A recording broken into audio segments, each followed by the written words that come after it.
नमस्कार दोस्तों। तो पिछले लेक्चर में हम लोगों ने देखा था, जो लेक्चर नंबर 22 था, उसमें हम लोगों ने देखा था कि बजट के कितने प्रकार हैं।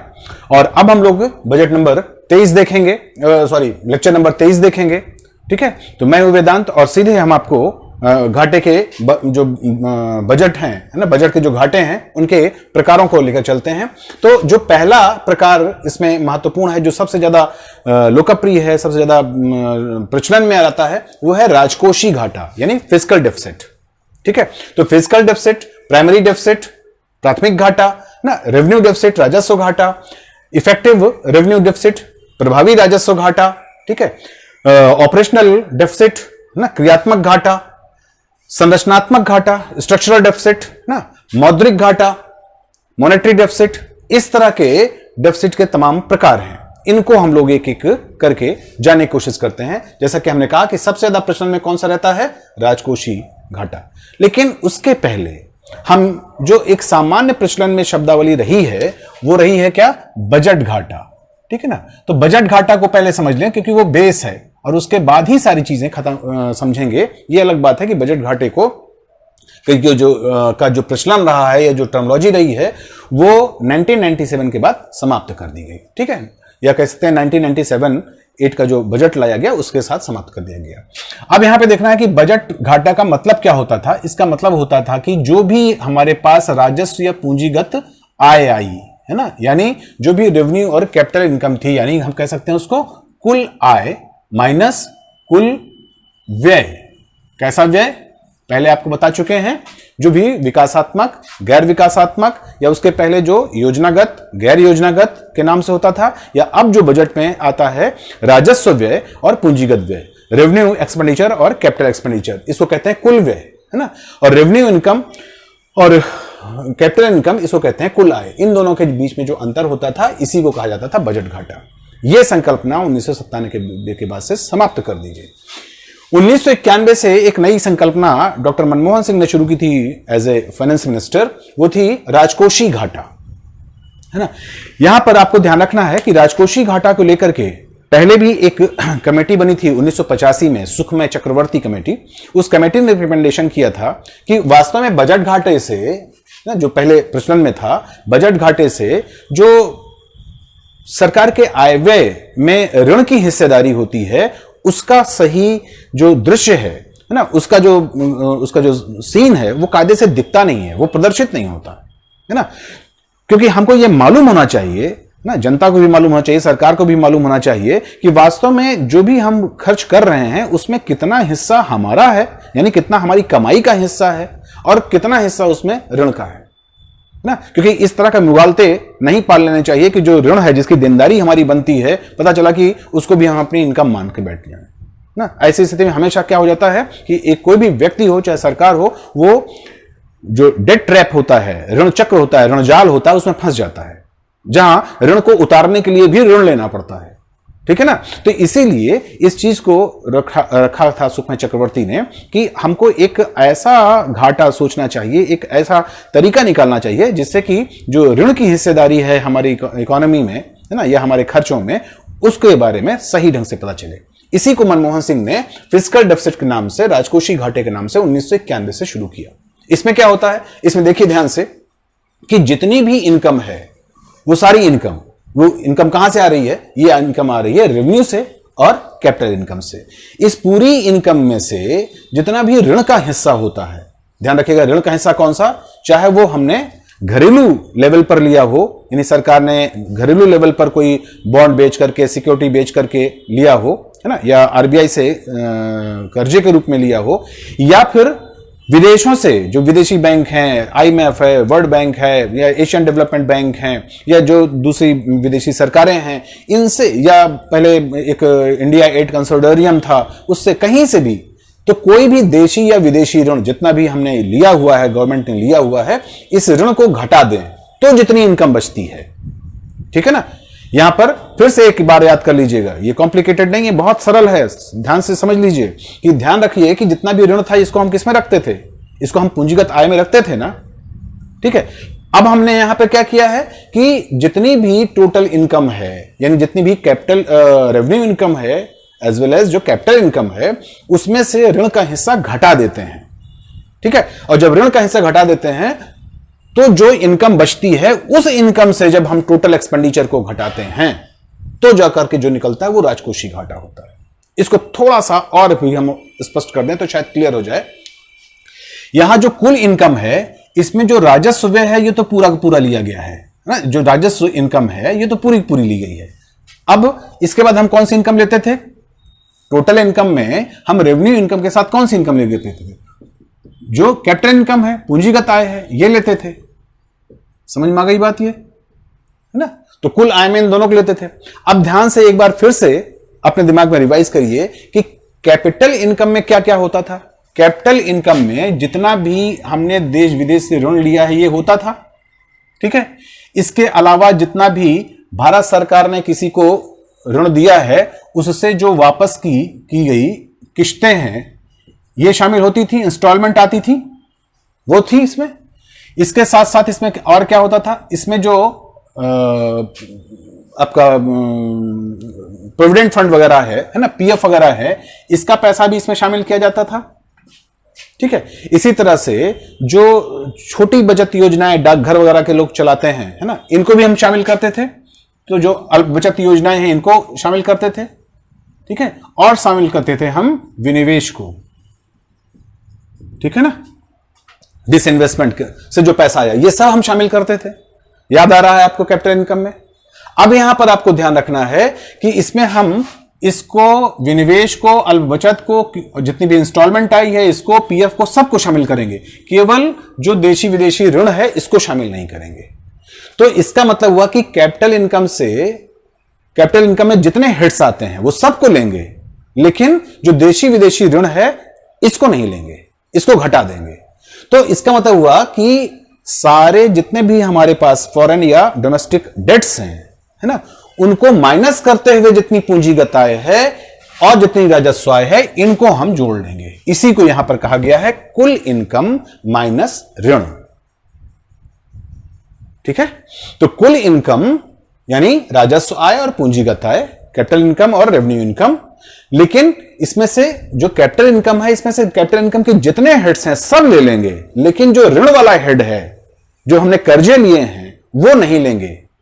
ठीक है, तो इसका तो कुल आय माइनस ऋण, ये बनी हमारी टोटल इनकम, है ना। अब इससे हम अपना सारा व्यय घटा दें तो क्या मिलेगा? राजकोषीय घाटा। ध्यान रखिए, पहले क्या हो रहा था? पहले कुल इनकम में हम राजस्व आय और पूंजीगत आय का जो ये ऋण वाला हिस्सा है ये भी जोड़ लेते थे, तब ये कुल आय बनती थी, और फिर कुल व्यय को घटा करके बजट घाटा निकालते थे। ठीक है, अब हम क्या कर रहे हैं? कुल आय में से जो ऋण का हिस्सा है ये हटा दे रहे हैं, है ना, ताकि हमको पता चल सके कि सरकार के ऊपर वास्तव में ऋण कितना है ना। इसीलिए हमने आपको इसकी शुरुआत में ही स्पष्ट कर दिया कि सुखमय चक्रवर्ती कमेटी ने इसी बात पर हाईलाइट किया था कि वास्तव में हम जब बजट घाटा के माध्यम से अपने बजट को जानने की कोशिश करते हैं तो वहां समस्या यह आती है कि इनकम के रूप में जो ऋण से पैसा आया है, कर्जे से जो पैसा आया है, उसको भी हम अपनी वास्तविक आय मान लेते हैं, जबकि वो वास्तविक आय नहीं है, क्योंकि उसको तो हमें देना है और वो भी हमको विदेशों में भी देना पड़ सकता है। तो इसलिए यहां पर ध्यान रखना है कि कुल इनकम में से जो ऋण वाला हिस्सा है वो घटा देते थे। अब ध्यान रखिए कि ऋण का हिस्सा कहां जोड़ा जाता था, किस आय में? वो पूंजीगत आय में जोड़ा जाता था। तो पूंजीगत आय में केवल ऋण जोड़ा जाता था या और कुछ? उसमें और चीजें भी जोड़ी जाती थी, जैसे जो सरकार ने, भारत सरकार ने ऋण दिए हैं किसी को, उसकी जो वापसी की जो इंस्टॉलमेंट है, जो प्रोविडेंट फंड है ना, लेखा प्राप्तियां हैं, जो इसको आपने पब्लिक अकाउंट में पढ़ा था, सार्वजनिक जो खाता ना, आर्टिकल 266(2) में पढ़ा था, वो था। जो भी हमारे पास ये जो छोटे छोटी बचतें होती हैं, जैसे एनएससी वगैरह होता है, ये इसमें आया था, डिसइन्वेस्टमेंट आया था। ये सारी चीजें मिलाकर के कैपिटल इनकम बनती हैं। लेकिन कैपिटल इनकम की सारी चीजें तो हम लेंगे, लेकिन ऋण वाला हिस्सा घटा देंगे, वो नहीं लेंगे।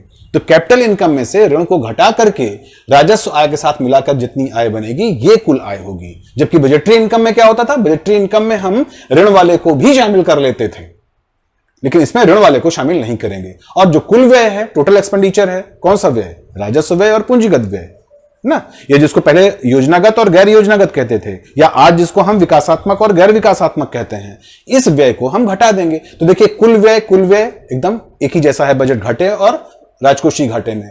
कुल आय में राजस्व आय भी बिल्कुल वैसी है जैसे यहां पर राजस्व आय है। पूंजीगत आय भी है, लेकिन बस पूंजीगत आय से क्या घटा है? ऋण घटा है।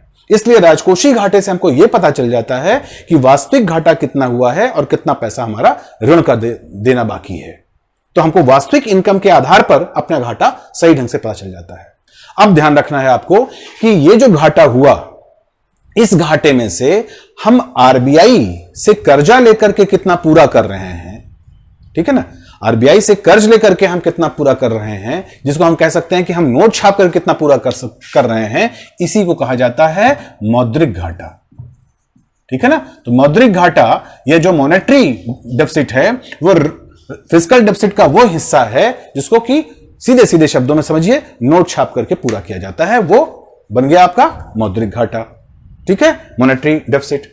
इसके बाद फिर अब हम जो राजकोषीय घाटा हुआ है ना, उस राजकोषीय घाटे से जितना ब्याज का, यानी भारत सरकार ने जितना ब्याज अदा किया है, जितना उसने इंटरेस्ट पेमेंट किया है, चाहे वो किसी दूसरे देश को किया हो, चाहे अपने जो घरेलू डोमेस्टिक लोन लिए हैं उनके ऋण पर जो भी ब्याज दिया हो, टोटल जो भी उसका इंटरेस्ट पेमेंट है, राजकोषीय घाटे से अगर टोटल इंटरेस्ट पेमेंट घटा देंगे तो क्या मिल जाएगा? है प्राइमरी डेफिसिट।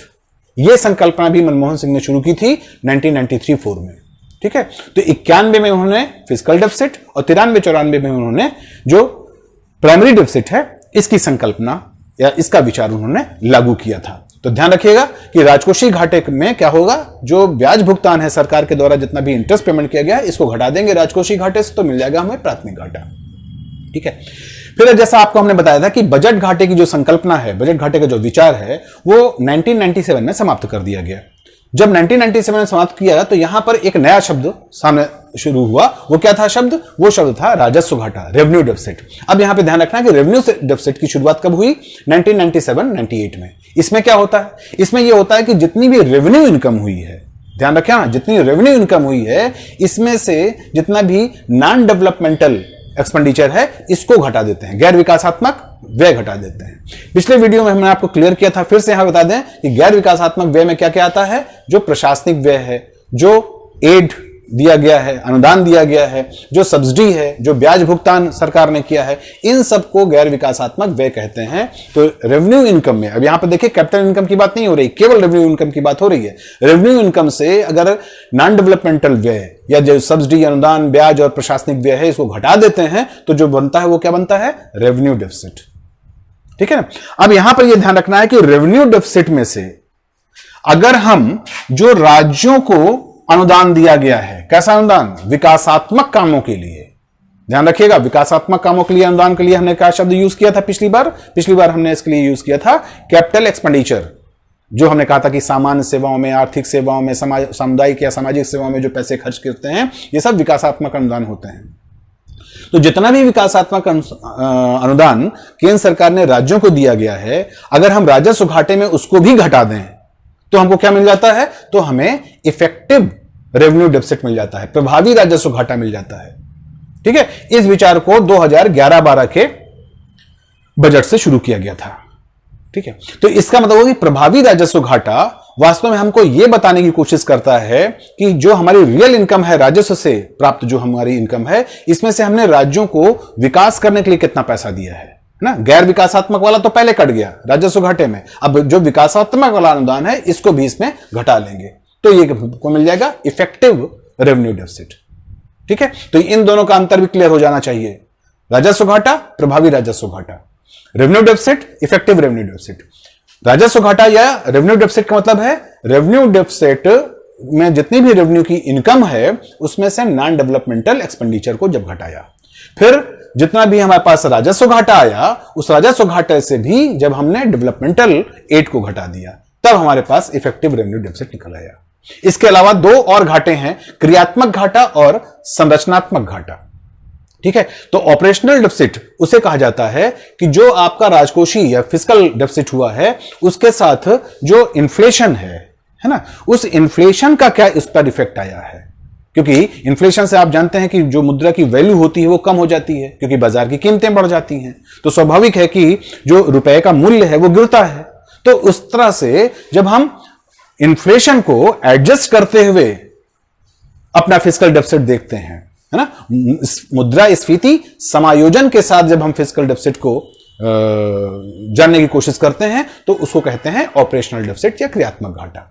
ठीक है, इसी तरह से स्ट्रक्चरल डेफिसिट उसको कहा जाता है जब सरकार ना अपने डेफिसिट को पूरा करने के लिए ऋणों के आधार पर ऋणों को लेने की कोशिश करती है देशी विदेशी संगठनों से, तो उसको कहा जाता है स्ट्रक्चरल डेफिसिट। तो ऋणों के आधार पर अगर फिस्कल डेफिसिट को पूरा करने की कोशिश सरकार करती है तो उसे हम कहेंगे स्ट्रक्चरल डेफिसिट। ठीक है, अंतिम बात आपको यह बता दें कि जब बजट घाटे की संकल्पना हुआ करती थी, बजट घाटे का विचार लागू हुआ करता था 1997 तक, तो वहां पर हमेशा बजट घाटे को पूरा करने के लिए आरबीआई से लोन लिया जाता था, नई मुद्रा छापी जाती थी। ठीक है, और नई मुद्रा छापने से इकोनॉमी में जो मुद्रा की आपूर्ति है वो बढ़ जाती थी, और मुद्रा की आपूर्ति बढ़ने से मुद्रास्फीति या महंगाई की स्थिति पैदा होती थी। ठीक है, इस तरह की स्थितियों को खत्म करने के लिए एक नई युक्ति है ना, नई जो डिवाइस है वो शुरू किया गया, उसे कहा जाता है अर्थोपाय अग्रिम। तो अर्थोपाय अग्रिम का यह शब्द किससे बना है? अर्थ यानी पैसा, फाइनेंस, उपाय और एडवांस, है ना, अग्रिम। ठीक है, तो ये एक प्रकार का ऐसा फाइनेंशियल मेजर है जो एडवांस पर डिपेंड करता है ना, एडवांस बेस्ड फाइनेंशियल मेजर ना, इसको कहा जाता है अर्थोपाय अग्रिम, या फिर इसी के लिए अंग्रेजी में शब्द होता है वेज एंड मींस एडवांस। तो वेज एंड मींस एडवांस के अंतर्गत क्या करना होता है कि चाहे केंद्र सरकार हो या राज्य सरकार का भी आप जानते हैं बजट होता है और उनके भी बजट में घाटा होता है। तो केंद्र सरकार और राज्य सरकार ये वास्तव में आरबीआई में अपना खाता खोलते हैं, अकाउंट खोलते हैं। ठीक है, और अकाउंट खोल करके जितना भी उनका घाटा होता है वो कोशिश करते हैं कि वो आरबीआई से एडवांस के रूप में, अग्रिम के रूप में ले लें। ठीक है, शर्त केवल दो होती है। शर्त नंबर 1, इस प्रकार के एडवांस या इस प्रकार के अग्रिम पर उनको रेपो रेट के हिसाब से ब्याज देनी होती है। एक बात तो ये हो गई। और शर्त नंबर 2 ये होती है कि इस प्रकार का जो भी एडवांस सरकार ने या राज्य सरकार ने लिया है, ठीक है ना, उसको इसका पेमेंट उसी वित्तीय वर्ष में करना होता है, उसी फाइनेंशियल ईयर में उसका भुगतान करना होता है। और अगर इन्होंने यह भुगतान नहीं किया तो ये जो एडवांस है ये अगले वर्ष जुड़ जाएगा देनदारी में। ठीक है ना, अभी ये देनदारी में नहीं है, अभी तो ये एडवांस के रूप में है, बस आपको उसी साल इसका ये ब्याज देते हुए उसी साल उसका आपको भुगतान करना है। लेकिन अगर आपने भुगतान नहीं किया, यानी गवर्नमेंट, सेंट्रल गवर्नमेंट हो चाहे स्टेट गवर्नमेंट है, अगर उसने भुगतान नहीं किया तो ये अगले वर्ष फिर ये क्या बन जाएगा? ऋण के रूप में चला जाएगा, ये एडवांस की जगह पर डेट बन जाएगा। ठीक है, और तब उसमें रेपो रेट के साथ साथ, है ना, जो रेपो रेट है इसके साथ साथ साथ 2% एक्स्ट्रा ब्याज लगेगी। ठीक है, दूसरी चीज वेज एंड मींस एडवांस में एक चीज ये भी होती है कि फर्ज करिए कि आपने जो भी घाटा हुआ है उससे संबंधित जो आप एडवांस मांग रहे हैं ना, वो एडवांस देने के बाद बीच में कुछ ऐसी स्थिति आई जिसमें कि आपका घाटा और बढ़ गया ना, क्योंकि भाई बजट वास्तव में एक अनुमान ही तो है, एक एस्टिमेट है, और एस्टिमेट कोई जरूरी तो नहीं है कि एग्जैक्ट ही हो जाए, बल्कि एग्जैक्ट नहीं होता है, उससे तो थोड़ा घटना बढ़ना संभव है। तो अगर वहां पर आपका घाटा और बढ़ जाता है तो ऐसी स्थिति में आप वेज एंड मींस के अंतर्गत आरबीआई से ओवरड्राफ्ट ले सकते हैं, है ना। लेकिन अगर ओवरड्राफ्ट लेंगे तो भी वहां पर रेपो रेट के साथ साथ जो पहले चल रहा है उस रेपो रेट के साथ साथ 2% आपको एक्स्ट्रा ब्याज देनी पड़ेगी। ठीक है, तो 2% एक्स्ट्रा ब्याज दो जगहों पर देनी पड़ सकती है। पहला, जब आप बीच में ही ओवरड्राफ्ट लें, है ना, यानी अतिरिक्त पैसा आप ले लें, और या फिर जो भी एडवांस आपने लिया है, जो भी गवर्नमेंट ने एडवांस लिया है उसका भुगतान उसी फाइनेंशियल ईयर में ना कर पाए तो फिर निश्चित रूप से उसको 2% एक्स्ट्रा भुगतान करना पड़ेगा रेपो रेट के अलावा। स्पष्ट है? ये वेज एंड मींस एडवांस से फायदा क्या है? फायदा यह हुआ, जैसा कि आपने देखा, कि ये चूंकि ऋण नहीं है, एडवांस के रूप में है, इसका भुगतान सरकार को उसी साल करना पड़ रहा है, तो स्वाभाविक है कि इस प्रकार का एडवांस लेने पर जिसका भुगतान उसी वर्ष करना है, अर्थव्यवस्था में मुद्रा की आपूर्ति नहीं बढ़ती, और जब मुद्रा की आपूर्ति नहीं बढ़ती तो स्वाभाविक है कि मुद्रास्फीति या जो महंगाई की समस्या है ना, उसके ऊपर कंट्रोल रखा जा सकता है, उसके ऊपर नियंत्रण रखा जा सकता है। हमने मुद्रास्फीति के चैप्टर में आपको बताया था कि मुद्रास्फीति थोड़ी थोड़ी अगर होती है, जैसे कि बाद में उर्जित पटेल कमेटी ने बताया कि अगर वो वास्तव में 4% ±2 ना, यानी 2 से 6% के बीच में होती है, तब तो वो अर्थव्यवस्था के लिए फायदेमंद होती है। अन्यथा स्थिति में फिर वो अर्थव्यवस्था के लिए नुकसानदायक हो जाती है। और जब लगातार बजट घाटा या राजकोषीय घाटा हमारा बढ़ता जाता है तो स्वाभाविक है कि जो मुद्रास्फीति है वो नियंत्रण से यानी 6% से भी ऊपर चली जाती है। तो उसको कंट्रोल करने के लिए यह तरीका अपनाया गया कि भाई हम नई मुद्रा ना छापें, यानी जो परंपरागत डेफिसिट फाइनेंसिंग का तरीका था है ना, वो काम ना करें, बल्कि उसकी जगह पर हम आरबीआई से एडवांस ले लें। और एडवांस जो है वो ऋण नहीं है, इसलिए उसका भुगतान आपको उसी समय करना पड़ेगा, उसी साल करना पड़ेगा। क्योंकि ऋण के रूप में तो फिर आप निश्चिंत हो जाते हैं कि हम ब्याज देते जाएंगे, ऋण चलता जाएगा। लेकिन हां, अगर भुगतान नहीं कर पाए तो ये ऋण में जरूर कन्वर्ट हो जाएगा। ठीक है ना। तो ये वेज एंड मींस एडवांस का जो कॉन्सेप्ट है ये 1997 से शुरू किया गया, और इसके साथ ही बजट घाटे या जो बजट से संबंधित जो डेफिसिट फाइनेंसिंग का कॉन्सेप्ट था परंपरागत, उसको खत्म कर दिया गया ना, और इसकी जगह पर जो राजस्व घाटा का कॉन्सेप्ट है ये लाया गया, और साथ ही साथ वेज एंड मींस एडवांस के माध्यम से जो महंगाई है या मुद्रास्फीति है इसको कंट्रोल करने का एक प्रभावी तरीका शुरू किया गया। ठीक है, तो उम्मीद है कि आप समझ में आ गया होगा। अगर नहीं आता है तो आप पूछिए, कमेंट करिए ना।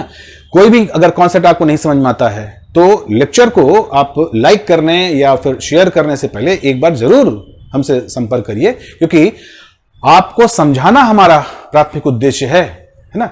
बाकी इस लेक्चर की पॉपुलैरिटी कहां जाती है, उसको कौन से लोग किन कारणों से पसंद करते हैं, नापसंद करते हैं, ये जो व्यावसायिक प्रबंधता है इस पर हमको नहीं जाना है ना। हमको आपसे मतलब है, इसलिए जो लोग हमारे साथ जुड़े हुए हैं वो लोग अच्छी तरह से समझें। अगर उनको जरा भी दिक्कत आती है तो हम ओपन डिबेट के लिए तैयार हैं ना। बस आप सामने आइए।